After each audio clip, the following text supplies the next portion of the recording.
Amok masa ini harusnya jadi semacam alarm lampu merah yang telah menyala bagi pemerintah untuk lebih berhati-hati dan bijak dalam menangani konflik investasi antara masyarakat dengan para investor.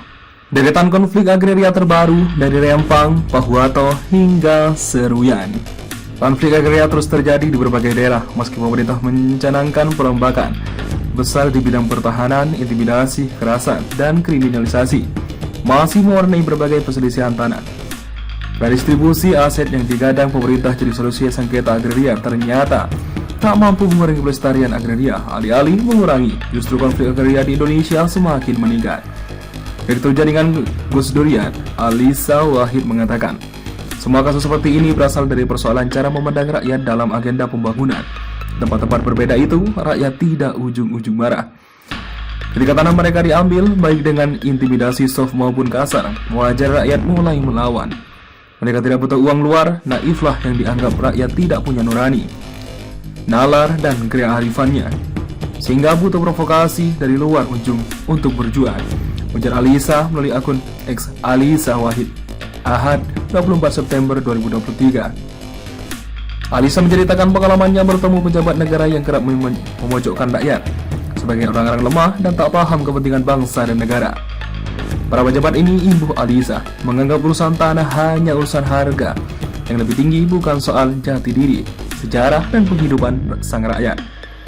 Selama rakyat dipandang rendah dan lemah, boleh dikorbankan atas nama pembangunan yang berpihak hanya pada keluasan bisnis. Selama itu, pula kisah-kisah tragis seperti Babu-Babu, Pahuato, Kandeng, Rembang, Sagulilo, Hendal, Lampung, dan Rembang akan terus terulang. Sampai kapan, kata Alisa. Dalam ceritanya itu, Alisa juga menuliskan pengalamannya menemui warga Wadas yang mendapatkan ganti rugi dari proyek strategis nasional dengan iming-iming tanah di Wadas milik negara. Waktu ketemu warga di Wadas, saya tanya kepada yang menerima tanahnya diambil negara dengan anti rugi. Ibu-ibu kemarin memutuskan menerima.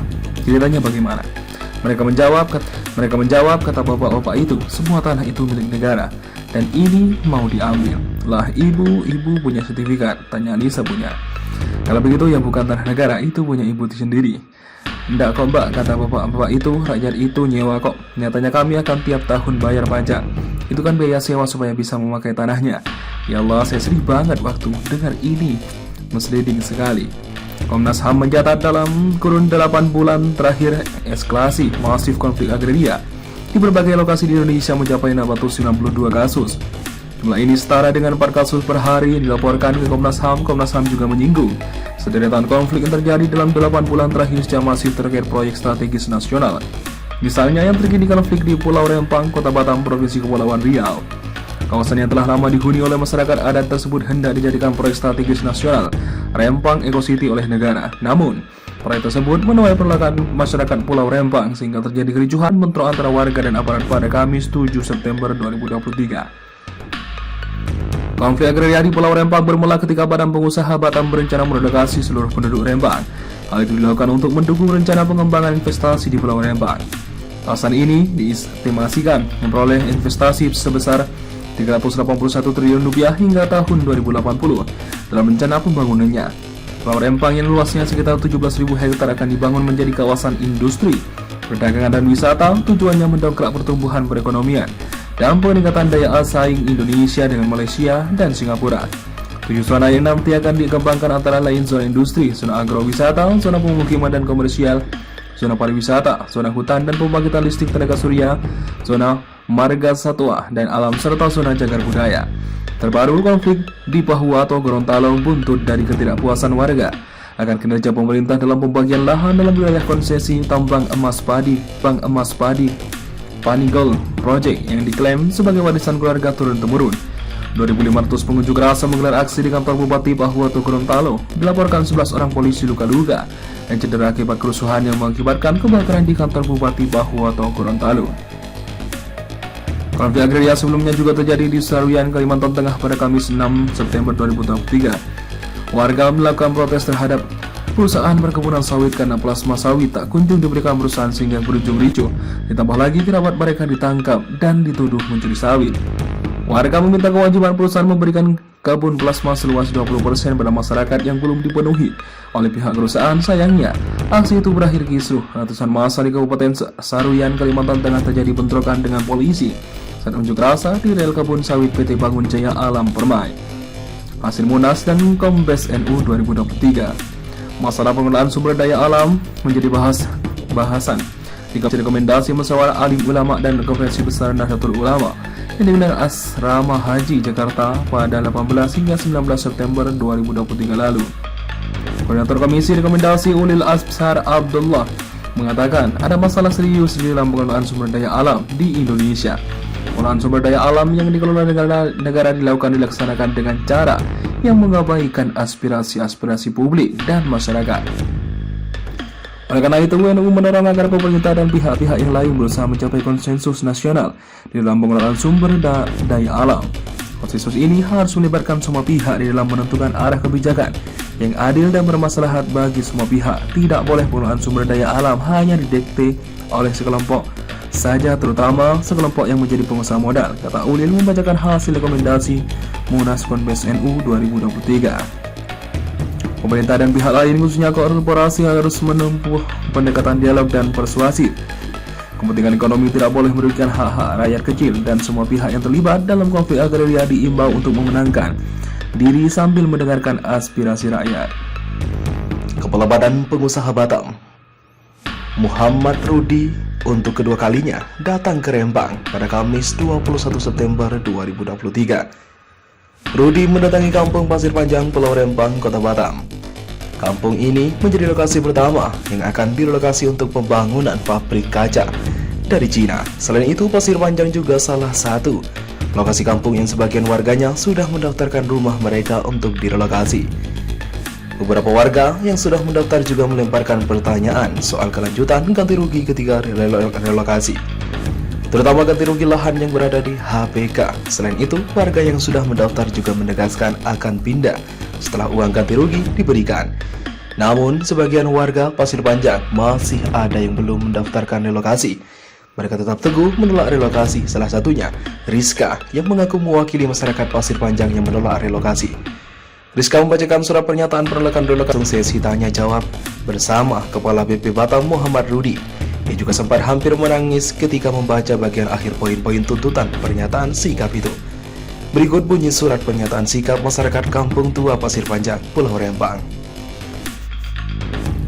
Sehubungan dengan rencana proyek investasi Rempang Eco City di PT Makmur Elok Graha atau PT MEG dan pembangunan pabrik kaca perusahaan MA Xinyi Glass Cina di Pulau Rempang, bahwasanya kami, keluarga besar adat Melayu, tempat Kampung Tua Pasir Panjang, bersama saudara-saudara kami di 15 Kampung Tua Melayu, Pulau Rempang, Galang, sebagai warga terdampak proyek investasi menyatakan: 1. Kami mendukung program pembangunan pemerintah investasi swasta berkelanjutan dan berkelanjutan untuk memajukan negara kesatuan Republik Indonesia, khususnya kampung kami Pulau Rempang dan Galang, Kepulauan Riau.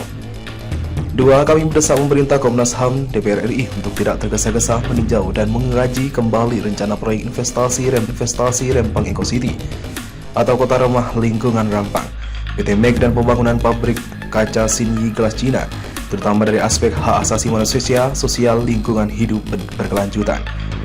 3. Kami menolak dengan tegas sejangkal pergeseran atau perpindahan relokasi penggusuran pengosongan dari tanah tumpah darah nenek luhur kami, apapun bentuknya, apapun terminologinya tanpa syarat. 4. Kami mendesak Presiden Jokowi dan jajaran Komnas HAM, Gubernur Kepri, DPR RI, Mahkamah Agung untuk segera memberikan kami kepastian hukum dengan menerbitkan sertifikat hak milik atau SHM lahan bagi warga Melayu adat tempatan 16 Kampung Tua untuk melindungi hak-hak kami sebagai warga negara Indonesia dan sebagai pengakuan negara atas keberadaan kami. Pengakuan berpijak di atas bumi kedaulatan negara kesatuan Republik Indonesia yang sejak proklamasi kemerdekaan 1945 belum kami dapatkan. 5. Kami mendesak Presiden Jokowi dan jajaran Direktorat Perlindungan Cagar Budaya, Kemendikbud, Badan Riset dan Inovasi Nasional, Gubernur Kepri, DPR RI, Mahkamah Agung untuk segera mendapat di lapangan, menetapkan menerbitkan legalitas pengakuan pelindungan jejak sejarah cagar budaya Nusantara terhadap 16 kampung-kampung Melayu Tua Rempang Galang.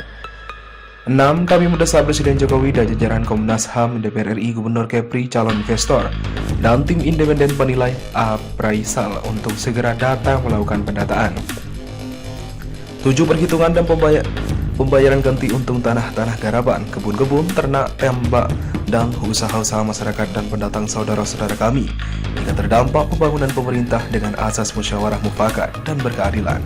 9. Kami mendesak Presiden Jokowi dan jajaran Komnas HAM, Gubernur Kepri atas nama keadilan ekonomi kerakyatan untuk memberi ruang dan kesempatan bagi masyarakat tempatan, saudara-saudara pendatang, UMKM, investor-investor lokal untuk berusaha untuk menciptakan kemandirian, lapangan kerja, dan meningkatkan PAD dan pendapatan negara.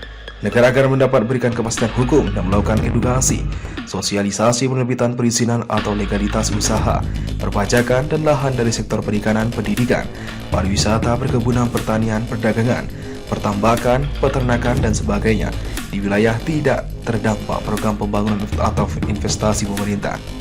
8. Kami mendesak Presiden Jokowi dan jajaran Komnas HAM untuk segera membubarkan tim terpadu BP Batam, aparat di lapangan agar segera pulang ke pangkalan masing-masing karena meninggalkan trauma mendalam keluarga, orang tua, anak-anak kami. 9. Kami mendesak Presiden Jokowi dan jajaran untuk segera membebaskan saudara-saudara kami, pahlawan-pahlawan kami yang masih ditahan. 10. Kami menolak iming-iming dalam bentuk apapun yang ditawarkan tim terpadu BP Batam di lapangan. Bersama ini kami sampaikan terima kasih sebesar-besarnya atas dukungan saudara-saudara kami, puak-puak Melayu, Nusantara, dan seluruh warga negara Republik Indonesia. Dan kami mohon kepada Komnas HAM, YLBHI, dan rekan-rekan lembaga bantuan hukum, aktivis HAM, wartawan, mahasiswa, ulama-ulama seluruh puak Melayu, Nusantara, dan seluruh warga negara Indonesia yang memiliki hati nurani dan akal sehat untuk mendampingi kami dan mengawal proses ini hingga kami memperoleh kepastian hukum atas hak-hak tanah adat Wilayah 16 titik Kampung Melayu Tua, Pulau Rempang, Galang.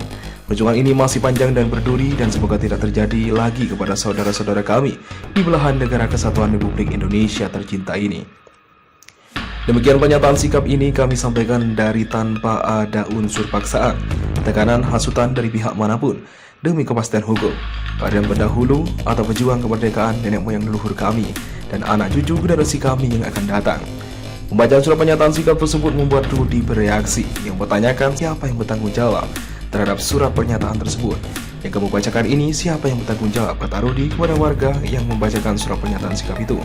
Rizka, warga Pasir Panjang, Pulau Rempang, yang membaca surat tersebut langsung menjawab. Ia menuliskan surat pernyataan sikap itu merupakan suara masyarakat dan tidak mau direlokasi.